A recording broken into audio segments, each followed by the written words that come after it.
I'd like to continue to share a wonderful book that I found in the Abbey Library called A Truthful Heart, Buddhist Practices for Connecting with Others. I shared a little bit about Jeffrey Hopkins's book here on how to cultivate compassion, some of the background of it the last time I did a BBC. And I've been really enjoying it, needing to continue to need some Dharma support for my mind. I haven't been able to really settle it down as in regards to what's going on in the world and what's going on in our country. It's very unsettled and very troubled. And so I've been really wanting to have some kind of tools to help me kind of stabilize and get a bigger perspective. So Jeffrey's book has been really quite wonderful. One of the things that I have done right off the bat is I've been minimizing my looking at the news. That's a big help. But there were two things that he has in one of the first chapter that really kind of gets into the nitty-gritty of how to actually cultivate compassion is his one on equality, or what we call equanimity. And there were two things that caught my eye because they relate very, very much to what I'm trying to, work with, is that there was a lecture that the Dalai Lama did a number of years ago, and he had said that kindness is society. And at the time, Jeffrey said, well, I guess maybe he meant kindness is society. He was kind of confused when His Holiness said that. He said maybe he meant kindness is important to society, kindness is vital to society.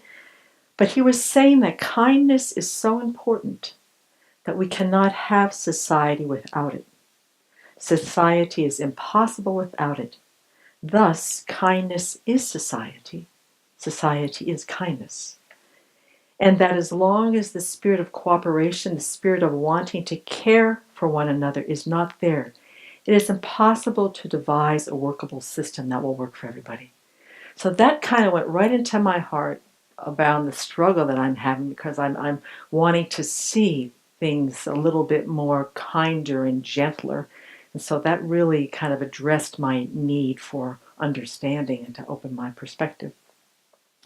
So the main foundational premise, Jeffrey begins this whole practice of cultivating compassion with the premise, which he has heard this thousands of times when he was the translator for His Holiness, is we as a community have heard this from our teachers for years and years, is just as I want happiness and not suffer, so does each and every living being also want happiness and avoid suffering. And I've said this thousands of times in my mind, and as simple as it sounds, to deeply understand it and to know that this is really quite a difficult practice, quite a difficult thing to really understand what that means. And so Jeffrey goes into this. He says not only human beings, but all animals, without exception, all have this very, very similar wish, this quest, this desire, this longing to find happiness and to avoid suffering. Yet it's so difficult to keep our attention to anyone else for any length of time because of our self-centered thought, the 8 worldly concerns. And so he says, this sounds simple, but it's not. He explains that, and I shared this last week in one of my motivations in the meditation hall. There are many factors on why it's so difficult for human beings to recognize this fundamental similarity as far as needs go, is that we mostly meet people, and I've been really thinking about this, we mostly meet other people through the perception of seeing. So we see each other basically down to the nitty-gritty baseline is as colors and shapes. Whether you're tall or fat or brown or white or yellow or your hair is a certain way or your clothing is a certain way, Jeffrey says that we meet each other basically through the visual consciousness, where we meet each other through the experience of feeling. Warmth, hunger, heat, longing, and such. And so that really does make our experience of others a little bit less aware, more superficial, less connected. And so, okay, Jeffrey says, all right, here's the kind of the disconnect, one of the ones that he has sort of perceived over his years. He's been doing this meditation on compassion for almost 50 years, so he's got some particular insights. He says, so what we really need to do is to touch into that feeling. What does the feeling of just as I want happiness?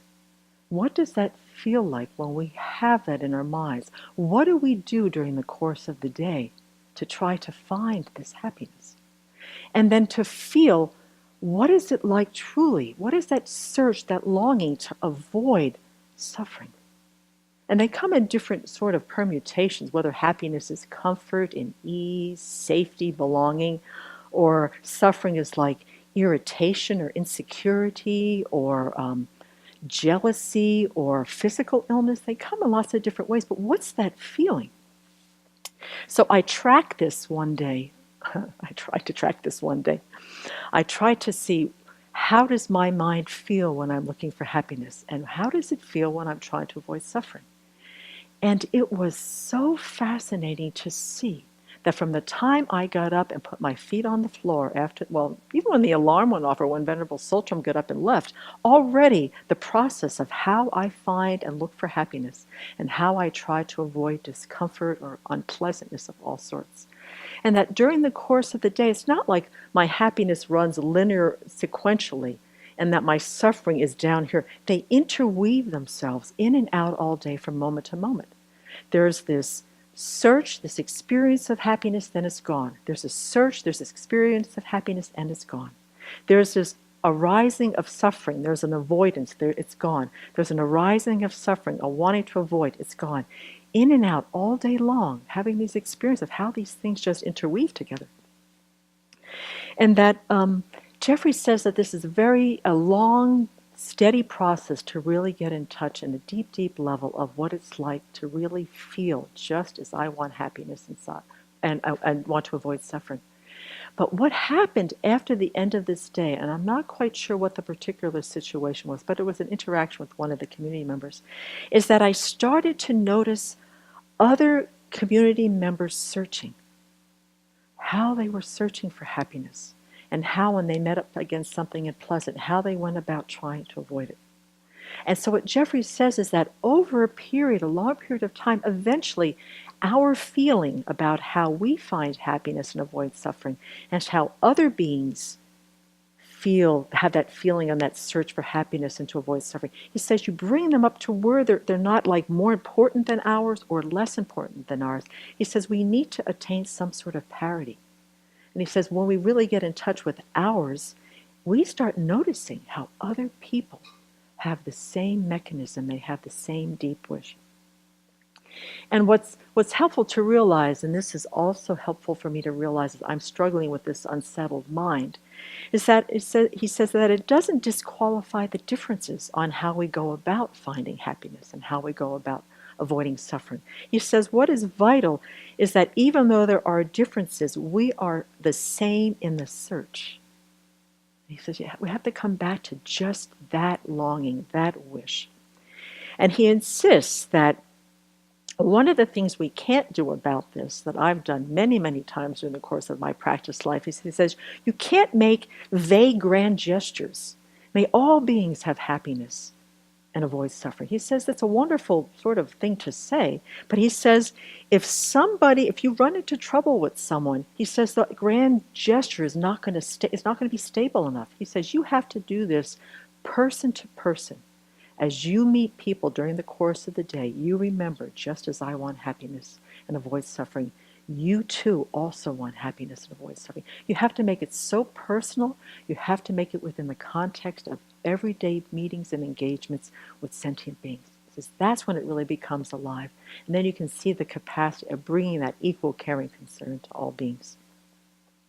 The other thing which also was very important for me to hear, and I've heard it before and I needed to hear it again, is that it's very important that equanimity does not mean we condone misdeeds or consider the ways others get happiness as suitable. So he says, in fact, equanimity makes us more in tune with not affirming them. Sentient beings do all sorts of crazy, silly, horrendous things to find happiness and avoid suffering. And this is where I was coming into the context, what's going on with my unsettled mind. And he said, and no matter how silly and how confused, the wish and the desire and the need is the same. And that's the tragedy of it, is that we think we're creating the causes for happiness, but instead we are running full tilt into creating the causes for suffering. And what happens with And we do this, what we do is to have a little bit of samsaric pleasure here and to avoid a little bit of samsaric pain there. All day long we're doing this, and we all have different versions of how to go about that. And what happens for me is that it gets really challenging when I look at the world and I look at what's going on in our country, is that it's one thing for me to see President Trump and President Putin and Jeff Sessions and whoever knowing the search is particularly the same as mine, and they're just as confused under the control of their own afflictions and karma. The self-grasping ignorance totally puts us in a fog as to how to truly create the causes for happiness. But where I struggle is when you put all the power, all the wealth, all the charisma, all of that in under the control of afflictions and karma. That's where I get lost. And so what Jeffrey says is, don't start with the really, my enemy box has been filling up over the past year. I move them in and out of friend, enemy, stranger, but they always go back to the enemy box. The people in the world who are creating causes for a lot of suffering and are having very horrendous ways to find their happiness. He says, don't start with the hard stuff. Start with the community member who took the last piece of cake at lunch. Look at that. Look at that seeking for happiness. That's what that is. And that's the same. And so you're a little pissed off because you were kind of saving a room in your stomach for that piece of cake. He says, start there. If you can get that feeling of your need for happiness and that person's need for happiness, that's where you begin. He says, don't go off the deep end and start trying to deal with the ones that you struggle with the most. And so I have been, and what I've said here is that these particular folks that I have in my enemy category right now is how can they be just wanting happiness and avoid suffering when what they do affects so many people? And so what I have to say, that's where my edge is. They have the same dance, but I can't right now see that dance of the longing for happiness and avoiding suffering. So he said, start with your neighbor, start with a family member, start with a stranger, start with people who are close to you, where you might be able to have that parity arise once you get in touch with your feelings about how you go about finding happiness and avoid suffering. So until I get farther along with this, I really find that I'm quite still vulnerable under the control of my afflictions in regards to trying to find equanimity for certain people, certain beings in this world right now. But it did settle my mind quite a bit when I started looking at this in a bigger perspective. And so then Jeffrey has one last, let's see, where is that one? There's a lovely paragraph, page 57, that he ended this chapter on. And this is just like the first few pages of the book. He spent a lot of time on equanimity. He says, the appeal of the practice of equanimity and the subsequent exercises is to feeling, heart, not to abstract principles, nor is there an appeal to the Buddha said so. The ground to work from is natural feelings. It's merely our nature that we want pleasure and do not want pain. No other validation is needed. It may seem like an abstract principle, but we live from within aspirations to happiness and avoidance of suffering all day long. In the Buddhist perspective, it's not somebody else or some other beings who made us this way, wanting happiness, not wanting suffering. That's how we are. Fire is hot and burning. That's the way it is. Who made it that way? It's the way it is. It's called the reasoning of nature. It's just the nature of things. It's our nature to want happiness and not want suffering. And thus Buddhists do not have to ask that one give up the pursuit of happiness, but merely suggest that one may become more intelligent about how it is pursued. Now, once again, Jeffrey just brings it kind of down to this very practical, realistic, do it where you are and work from there. And that it really does take a long time. So I had a need for encouragement and hope and support, and that chapter, which I read innumerable times, has settled the mind somewhat, and hopefully I'll be able to continue to use that to open my field of perspective so I can have that parity when I think about what's going on in the world and keep my mind sort of under control. Thank you.